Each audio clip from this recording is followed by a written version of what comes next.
ታሪካዊ መድረክ ነው። ማህበረሰባችን ወክለን እዚህ ስንመጣ ብዙ ዓላማዎችን አንግበን ነው የመጣነው።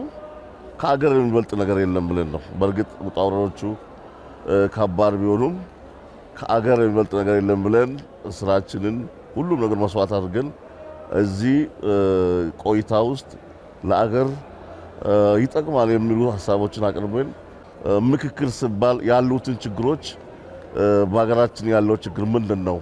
እንዴትስ ሶልቭ እናደርጋለን? መፍትሄዎቹስ እንዴት ነው? በሚለው ዙሪያ ላይ ተመካክረን አገራችን ዘላቂ ሰላም አግኝታ በተያያዘው እድገት ላይ የተሻለ እድገት ለአገራችን ማምጣት እንዲችል በሱ ዙሪያ መምከር ነው ዋና ዓላማችን እና እኛም ይሄ ትልቅ አሻራ ነው ለቀጣዩ ጄኔሬሽን ትልቅ አሻራ ጥለን እናልፋለን ብለን ነው የምናስበው። እኔ ከአራስ ቤት በሁለት ወሬ የአራስ ቤትን ራሱ ሳልጨርስ የመጣውበት ዓላማ አንድ ለልጄ እኛ ያላየነው ልጆቻችን እንዲያዩ እኛን የናፈቀን ሰላም እነሱ ላይ እንኳን ደርሶ እነሱ በሰላም እንዲኖሩ የተሻለችን ሀገር ተመካክረን ሰርተን አቋቁመን ለማለፍ በሚለው ዓላማ ነው ተነሳስተን የመጣ ነው።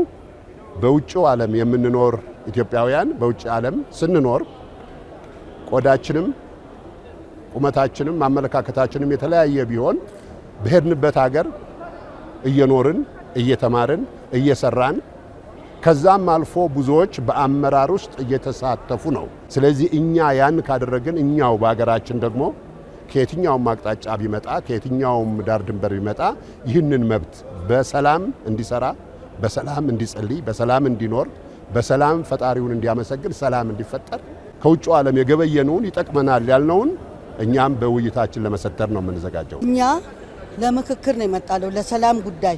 ድሮም ሰላም ነን። ሲንቄ ማለት የሰላም አስታራቂ፣ ያጠፋውንም የምታለማ ያላጠፋውንም የምትመክር ነን እኛ። ሰላም ለሁሉም ነገር ጥሩ ነው።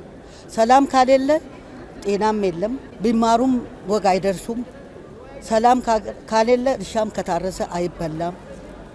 ሰላም ለሁሉ ነገር ሰላም ነው። ሰላማችን ክብር ነው። ሰላም ይስጠን ብለን ነው እኛ ለሰላም ነው የመጣ ነው እና አንድነታችንን ለማሳየት እኛ ኢትዮጵያዊ አንድ ነን። ከአንድ ውሃ ነው የተቀዳ ነው። ስለዚህ አንድነታችን እኔ ሰላም ሆኜ ሌላ ሀገር ሰላም ካሌለ አንድ ሀገር ከኖረ ሰላም የለም ማለት ነው። ሰላም ለሁሉም እኩል ከሆነ ነው ሰላም ማለት። እኛ የሰላም አምባሳደር ነን። ሰላም ለሀገራችን ይሁን፣ ሀገራችን ሰላም ትሁን፣ ለሀገራችን እርቅ ይግባ፣ ሀገራችን አንድ እንሁን፣ ምክር እንስማ፣ እንማከር፣ የተማከረ በጠረጴዛ ዙሪያ እንማከር። ይሄ የምክክሩ ጥቅም አንደኛ ነገር ኢትዮጵያውያኖች ተዋወቁ፣ ሁለተኛ ነገር ደግሞ በእርግጠኝነት ለመናገር የሚችለው የጋራችን የሆነች የሁላችንም እምነት የምንላት ኢትዮጵያ መሰረት እንጥላለን የሚል እምነት አለኝ። የሁሉም የኔ ናት የምላት ኢትዮጵያ መሰረት በዚህ ምክክር ጉባኤው ይጣላል እርግጠኛ ነኝ። ሌላው ነገር ደግሞ አንዱን እያዳመጠ ልዩነቶቻችንን እየተወያየን እየተመካከርን እንፈታዋለን። ኢትዮጵያን ያስማማል፣ ያሻግራል፣ ዘላቂና ሰላማዊ የጠነከረች ኢትዮጵያ ይመሰረታል የሚል እምነት አለ። በምክክር በአንድነት እንደ እህትም እንደ ወንድምም ተመካክረን ያሉብንን ችግሮች በመፍታት ጥሩ ደረጃ አገርን እንደምንለውጥ ወጣቱንም ሽማግሌውንም ማንኛውም ማህበረሰብ በምክክር እንደምንቀይር ኢትዮጵያንም በምክክር እንደምንለውጣት አምናለሁ።